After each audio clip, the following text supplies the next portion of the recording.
Como vai, pessoal? Tudo bem? Nós estamos aqui para falar de um novo projeto da nossa igreja, um projeto que envolve um pouco mais de dinamismo, para a gente poder aproveitar essa oportunidade, e eu digo oportunidade porque em meio às crises que nós descobrimos novas oportunidades de educação e de ensino. Então nós vamos aproveitar semanalmente e enviarmos vídeos para vocês que estarão no YouTube e nas outras plataformas da igreja, para que vocês possam continuar o projeto que nós temos aqui na comunidade de estudarmos as Escrituras e de nos aprofundarmos no conhecimento bíblico. Então, esses vídeos acontecerão semanalmente, entre 1 ou 2 vídeos por semana, com pequenas reflexões que substituirão as atividades presenciais da nossa comunidade. Vai ser uma oportunidade para você reunir com seus amigos, com a sua família, em grupos pequenos, não grandes aglomerações, para fazer uma reflexão em cima do texto proposto. Você pode fazer isso também sozinho, ok? Esse vídeo que nós vamos começar hoje fará parte de uma série chamada Livre Pensar. A ideia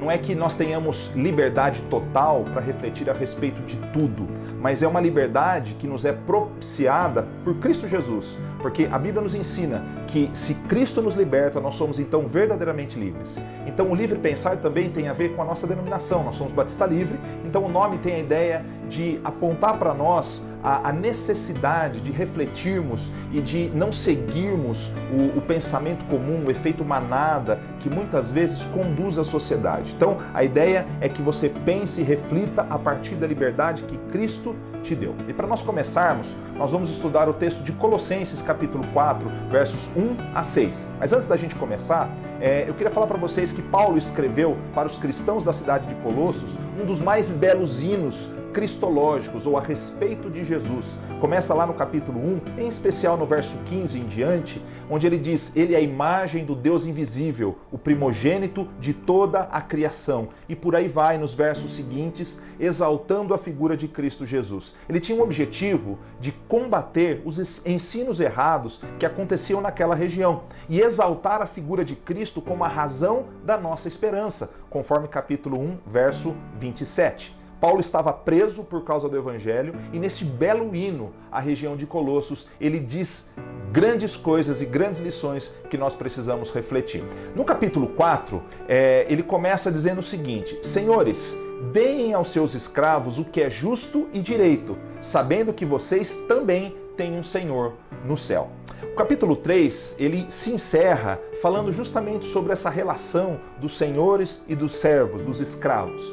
E aí ele começa o capítulo 4 falando justamente sobre a necessidade de se fazer justiça aos vulneráveis. E o capítulo 4, ele se estende a partir de uma outra abordagem. Mas no verso 1, quando ele fala sobre justamente essa justiça aos vulneráveis, ele nos aponta para uma beleza do texto bíblico, que é não somente a lição imediata para aquilo que estava acontecendo ali na cidade de Colossos, mas ele também apresenta um princípio eterno, um princípio atemporal, que se aplica em outras situações. Então veja, quando nós pensamos nisso, a justiça e a compaixão aos vulneráveis, no momento em que nós estamos vivendo, devem ser direcionadas às pessoas vulneráveis da atualidade. Eu tenho visto muitos líderes resistindo em seguir as orientações públicas a respeito dessa epidemia que nós estamos passando.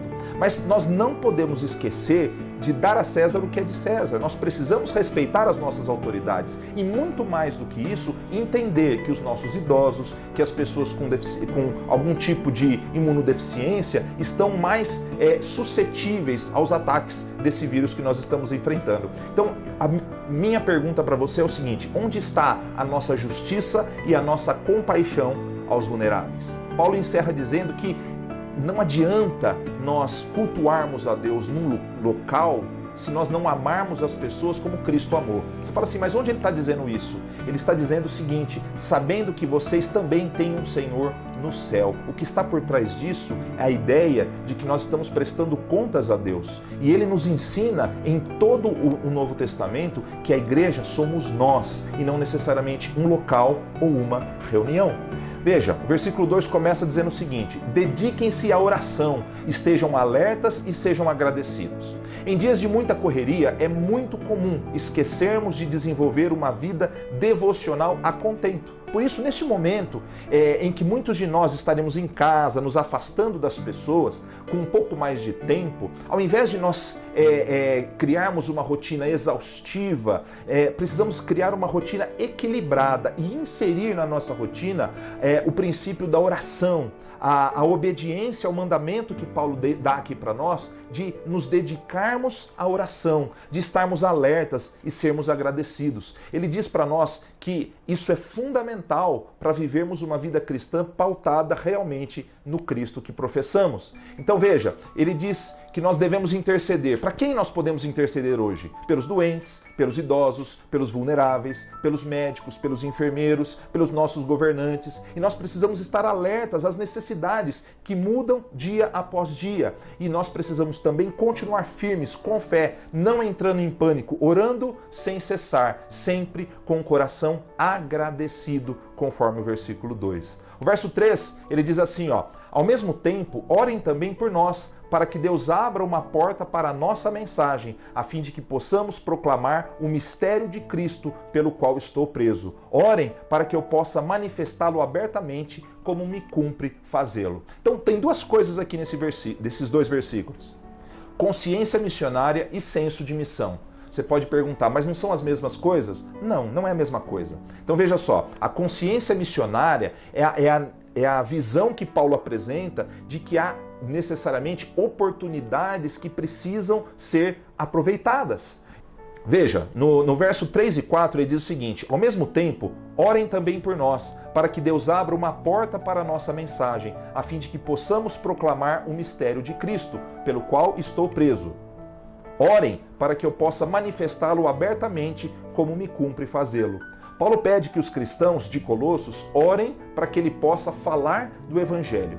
Então veja, primeiramente ele apresenta a consciência missionária, a necessidade de que todos nós temos de aproveitar as oportunidades em tempos de crise, de falarmos do Evangelho, de lançarmos a semente. E logo na sequência, quando ele diz, como me cumpre fazê-lo, ele está mostrando um senso da missão que ele tinha. E aí a pergunta que eu faço é, será que você e eu temos a consciência missionária de Paulo, a consciência profunda de que as crises apontam oportunidades para nós? E ao mesmo tempo, será que nós conseguimos entender qual é a nossa missão, o senso de missão individual? Imaginem quantos profissionais de saúde, de segurança, professores e pedagogos estão hoje arriscando a sua vida. Será que nós temos esse senso de responsabilidade para com a nossa missão familiar, comunitária e social? É necessário que nós pensemos nisso. Por fim, versos 5 e 6 diz assim: sejam sábios no procedimento para com os de fora. Aproveitem ao máximo todas as oportunidades. O seu falar seja sempre agradável e temperado com sal, para que saibam como responder a cada um. Muitos decidem encarar este momento com desespero e outros com um certo grau de irresponsabilidade. O que o Senhor espera de nós é que nós sejamos luzeiros, isto é, portadores da palavra da esperança, agindo com responsabilidade neste mundo e tendo sabedoria para ampliar a esperança no coração das pessoas e minimizar o senso de desespero. Nós precisamos aproveitar as oportunidades, remir o tempo, como diz outra versão. Nós precisamos adentrar no senso de missão e agir com testemunho, não sendo escândalo para a nossa sociedade e ao mesmo tempo com sabedoria para entender o mover de Deus na história. Nós precisamos confiar que o Senhor está no controle de todas as coisas. Outras crises passaram e outras ainda virão. E nós estamos em pé pela certeza de que Cristo em nós é a esperança da glória, é a certeza de que Ele está conosco todos os dias. Em tempos de crise, as grandes oportunidades, elas emergem diante dos nossos olhos. Oportunidades de demonstrar compaixão e agir com justiça para com os vulneráveis, neste caso, para aqueles que estão mais suscetíveis às doenças. De desenvolver uma vida devocional profunda. Nós teremos tempo que nós possamos interceder uns pelos outros, orar com a nossa família, respeitar uns aos outros na dinâmica do distanciamento que agora vai se fazer necessário. Nós precisamos agir com sabedoria, ter consciência missionária e senso de missão, agindo com testemunho com aqueles que são os de fora. Então, veja, nós temos grandes desafios Por mais que nós pensemos que é momento de desespero, o Senhor nos ensina que é momento de oportunidade e que nós possamos dobrar o nosso joelho e esperar no Senhor, porque sabemos que nele nós temos a verdadeira esperança. E para terminar, pessoal, eu queria orar com vocês para que a gente possa, de fato, demonstrar essa confiança que temos no Senhor. Vamos orar.